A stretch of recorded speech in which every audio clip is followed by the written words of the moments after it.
Well, dance my pain away. You can dance too. You. You all have a story to prove. I remember when I was 12 and I saw my mother in jail behind that 4-inch thick glass surrounded by all this steel. The one word, only one word came out. And that is why. Why did you let me go? Why did you leave us? I was born in a drug addict family. I was taken from my birth parents when I was around 2 years old. I was whipped. When I was 6 years old, I entered into the foster care system. Belts, hangers, you can name everything. I had 2 black eyes and a bloody nose. I've dealt with abuse from all sides of my family. I've been made fun of because I am bisexual. We were raised in a house where we had rats, roaches, and I didn't want to live like that, and I left. I have witnessed shootouts. It's like a movie scene, man. Some guys pull up in a car and start shooting at the house. There was holes on the side of the car. 2 guys were in the car slumped. Everybody in the house had to duck down on the floor. Murder. I live day by day. I don't have the security of knowing where I'm going to be tomorrow. It sucks not knowing if you're going to have a place to live at night. It's just like walking on a tightrope. I had to do things like selling drugs or robbing or stealing, whatever the case was, in order to get that food. And then sometimes you get to solid ground, but tomorrow you might be back on that tightrope. Is the electricity going to be turned on tomorrow? Are we going to have water to take a shower tomorrow? I just found out currently that I was HIV positive. I've been told that I should kill myself. They're like, if you're going to be gay, then you cannot stay here. So they kicked me out. I don't want to hear that I'm a bum. I don't want to be looked down at. I don't know about you, but I want to be myself and I want to be happy. There's quite a few reasons why young people could end up living on the streets, but almost always they're fleeing some sort of abuse or neglect. We get a lot of kids that come here that I think a lot of people and a lot of institutions neglect because they see them as gang members or prostitutes or just kind of broken people, and they're not. They're little kids down deep inside. I was treated as a servant, not as a child.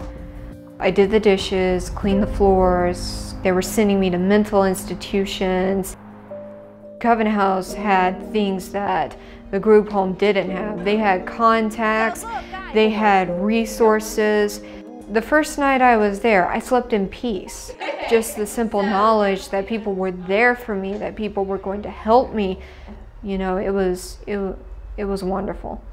So many of our young people have stories of them absolutely crying out for help throughout their lives, but the adults in their lives let them down.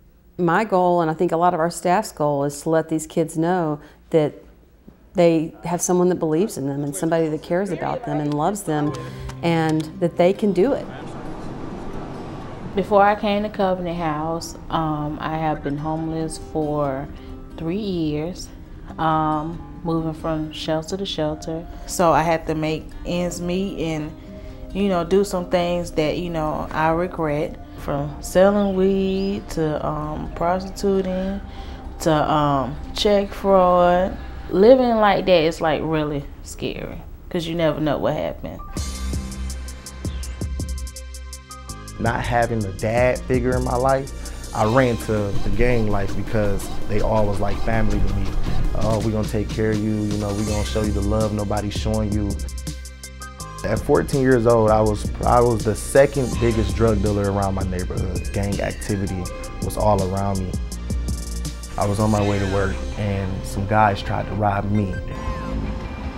I remember him shooting at me. And the last shot I heard, pow. I felt it, and went through my leg. They don't want to end up in jail, they don't want to end up dead, but they don't believe they have any other paths. It's just heartbreaking to see how many of these young people have had such a lack of love in their lives. They've grown up in households where they've never once felt like someone cared about them. When I first walked through Covenant House, I was hopeless. I felt like I had hit the bottom of the well. My mother has thrown objects at me. She's chased me down the street in her car. When I first came out, she yelled, she cried, and she came back. She said, "I hope this is a cruel joke." And I said, "No, it's not. My own brother, my flesh and blood twin, called me gay." And I truly felt alone. We can't change the past for them, but we can give them the skills and really the belief in themselves so that they can change their future. The man whispered to me, he told me, he was like, "Shaquille, you are positive. You are HIV positive." I was just like, wow. You know, it's now I gotta look at life in a different way. Now I gotta look at it like, what can I do now? So right now, me being at the Covenant House is a major thing, because they are helping me do a lot. I'm sure you're gonna write a whole book, ain't you? When I came to them and told them my situation, they told me exactly quick, okay, we're gonna get you in medicine, we're gonna do this for you, we're gonna do that. At every step of the way they have been there, they show a lot of love. And they don't even know you. That's the thing, they don't even know who you are. But as soon, for me, when I first stepped in, I felt love. I want the world to know that they're there. I think that they are invisible. And I pass kids all the time, and I can't even tell you which ones are homeless and which ones aren't. I felt that I wasn't going to be anything. I wasn't going anywhere in my life. And to have someone such as Covenant House bring you in, teach you so many things, get you on your way in life, was great. I'm a senior in high school. I'm going to finish high school. As of June 7th, I will be leaving for basic training for the Army. We are making spaghetti. We ultimately can't be the long haul, their family, and that's probably the toughest thing for me. I want to take almost all of them home with me. This is where my life started. It started here at the Covenant House. I was kind of in bad situations and that I needed to remove myself from. I was staying with a gentleman. I got pregnant and he made me have an abortion. Now that was the most terrifying experience that I could ever go through. It was just a very abusive situation. Covenant House had an impact on me by just helping me to get established. And so when you do have that support, it makes you see potential in yourself that you don't know that's there because other people around you see that in you. I work at New York Life Insurance Company. I'm a service management specialist.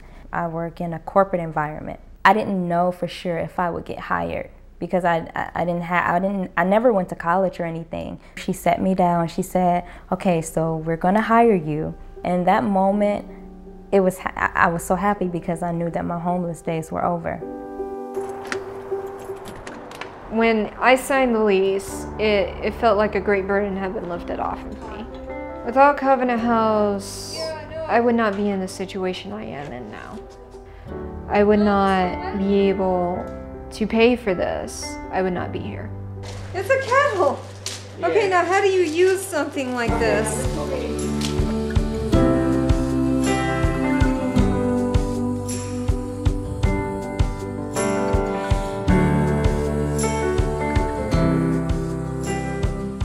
Why do you do this work?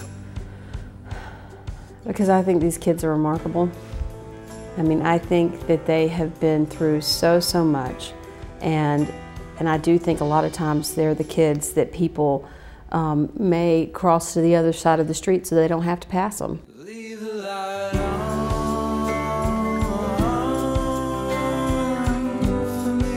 They look so tough and they look so angry, and it's so amazing to me to see that transformation.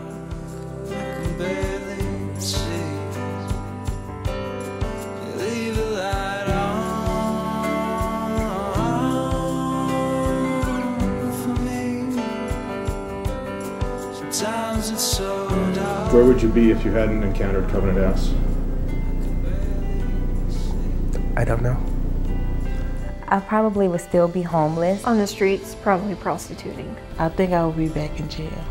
On the streets. On the streets or dead in a ditch.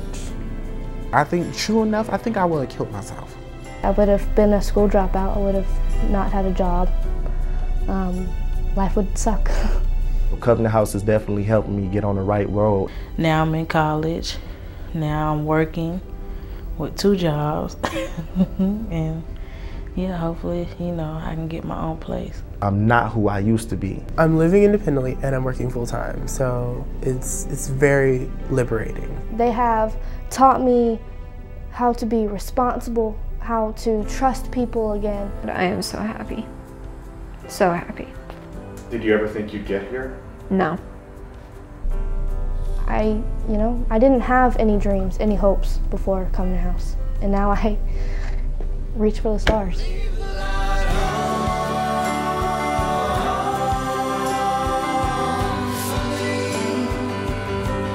Sometimes it's so